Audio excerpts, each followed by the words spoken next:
Hi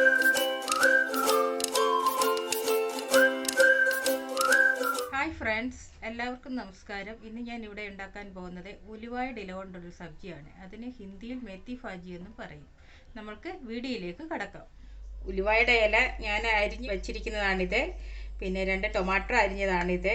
പിന്നെ ഉരുളൻകിഴങ്ങ് അരിഞ്ഞ് വെച്ചിരിക്കുന്നതാണ്. ഒരു ചെറിയ സവാള അരിഞ്ഞത്, 2-3 പീസ് വെളുത്തുള്ളി അരിഞ്ഞത്, ഒരു ചെറിയ കഷ്ണം ഇഞ്ചി അരിഞ്ഞത്, ഒരു 4-5 ഉണക്കമുളക്, പിന്നെ ഇത് ശകലം ജീരകം പൊടിച്ചതാണിത്, ആവശ്യത്തിന് ഉപ്പ്, 1/2 ടീസ്പൂൺ മഞ്ഞൾപ്പൊടി, ആവശ്യത്തിന് കടുക്. നമുക്ക് വീഡിയോയിലേക്ക് കടക്കാം. ചട്ടി ചൂടായിട്ടുണ്ട്, നമ്മൾക്ക് എണ്ണ ഒഴിച്ചു കൊടുക്കാം. നമുക്കിനി കടുക് ഇട്ട് കൊടുക്കാം. കടുക് പൊട്ടിയതിന് ശേഷം നമുക്ക് അരിഞ്ഞു വെച്ചിരിക്കുന്ന ഇഞ്ചിയും വെളുത്തുള്ളിയും ഇട്ട് കൊടുക്കാം. അതിനുശേഷം നമുക്ക് ഈ വറ്റലമുളക് കൂടി ഇട്ട് കൊടുക്കാം. അതിനുശേഷം ഉള്ളി ഇട്ട് കൊടുക്കാം. ഈ ഉരുളൻകിഴങ്ങ് കൂടി ഇട്ട് കൊടുക്കാം.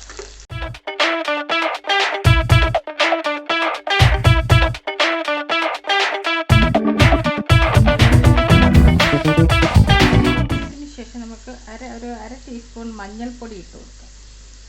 ഇലവർഗ്ഗമല്ലേ, അതുകൊണ്ട് ഇച്ചിരി മഞ്ഞൾപ്പൊടി കൂടുതൽ എടുക്കാം. ടൊമാറ്റോ അരിഞ്ഞതുകൂടി ഇട്ട് കൊടുക്കാം. ഈ ടൊമാറ്റോ അരച്ചൊഴിച്ച് കൊടുക്കുന്നത് കൂടി നല്ലതാണ്. ഒരു 1/4 ടീസ്പൂൺ ജീരക പൗഡർ നമുക്ക് ഇട്ട് കൊടുക്കാം.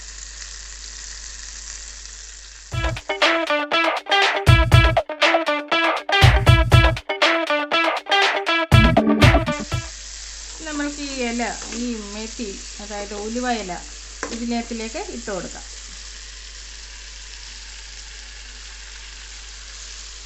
നമ്മൾക്ക് ഉപ്പും കൂടി ശകല ഉപ്പ് ഇടാവും. ഇലയങ്ങ് അവിഞ്ഞു പോവും, അതുകൊണ്ട് ശകല ഉപ്പ് ഇടാവും.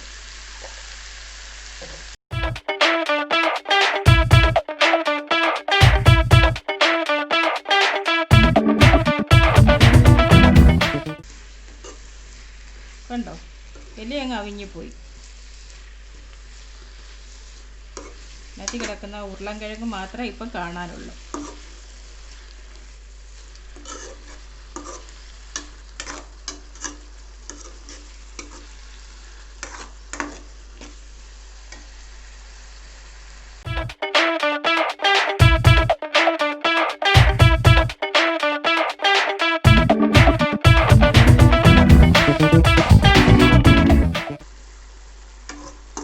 ഇതിനകത്ത് വെള്ളം ഒന്നും ഒഴിച്ചു കൊടുക്കേണ്ട ആവശ്യമില്ല. ഇതിനകത്തുള്ള തന്നെ ടൊമാറ്റോൻ്റെ വെള്ളം കൊണ്ട് തന്നെ വെന്ത് കിട്ടും. ഇത് നമ്മൾക്ക് ഒരു 5 മിനിറ്റ് നേരം ഒന്ന് അടച്ച് വെച്ച് കൊടുക്കും. ഇത് നമുക്കൊന്ന് തുറന്ന് നോക്കാം. ഇപ്പോൾ എല്ലാം ശരിയായെന്ന് തോന്നുന്നു. ഇടയ്ക്ക് ഞാനിതൊന്ന് ഇളക്കി നോക്കിയായിരുന്നു, അപ്പോൾ ശരിയായില്ലായിരുന്നു. ഇപ്പോൾ എല്ലാം ശരിയായിട്ടുണ്ട്. ഇനി നമുക്ക് ഗ്യാസ് ഓഫ് ചെയ്യാം. ഈ വീഡിയോ നിങ്ങൾക്ക് ഇഷ്ടമായെങ്കിൽ ലൈക്ക് ചെയ്യുക, ഷെയർ ചെയ്യുക, കമൻറ്റ് ചെയ്യുക.